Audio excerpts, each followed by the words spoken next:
Avant d'entrer dans le vif du sujet, je veux remercier chaleureusement les abonnés pour leur fidélité, leur soutien constant et la qualité de leurs interactions. Le sujet du jour mérite justement toute notre attention. La récente visite de Jacob Zuma, ancien président de l'Afrique du Sud et figure majeure du parti historique ANC au Maroc. Un événement que certains qualifient déjà de véritable séisme diplomatique, tant ses implications stratégiques, politiques et symboliques dépassent le simple cadre protocolaire. Jacob Zuma, bien qu'il ne soit plus à la tête de l'État sud-africain, demeure une personnalité de poids sur la scène africaine. Son appartenance à l'ANC, African National Congress, parti libérateur de l'apartheid et pilier de la politique sud-africaine, confère à sa parole une portée continentale. Malgré une représentation parlementaire limitée, 14% des sièges, l'ANC conserve une forte influence politique et idéologique en Afrique.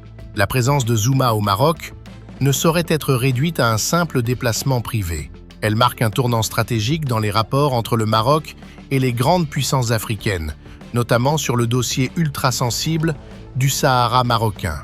Ce geste symbolique met à nu les fractures idéologiques entre les alliés traditionnels de l'Algérie et ceux qui désormais repensent leur position à l'aune des réalités géopolitiques contemporaines.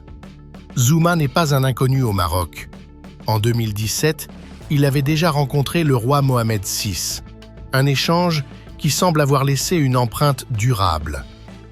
Mais au-delà du politique, Zuma a rappelé un pan méconnu de l'histoire: le soutien actif et sincère du Maroc à la lutte contre l'apartheid, bien avant que d'autres nations comme l'Algérie ne s'y engagent pour des motifs souvent stratégiques plutôt qu'idéologiques. Ce rappel historique vient battre en brèche le récit entretenu par Alger qui s'érige en défenseur des causes révolutionnaires africaines. Zuma, par sa visite, déconstruit cette posture et souligne le rôle pionnier du Maroc dans l'accompagnement des mouvements de libération africains, une légitimité que Rabat n'a jamais instrumentalisée. Loin d'être anodine, cette visite suggère un possible réalignement stratégique de l'Afrique du Sud vis-à-vis de la question saharienne. Si une telle inflexion venait à se concrétiser, elle bouleverserait l'équilibre diplomatique en Afrique australe, où Pretoria a longtemps épousé les thèses algériennes. Elle marquerait également l'aboutissement de la diplomatie proactive marocaine.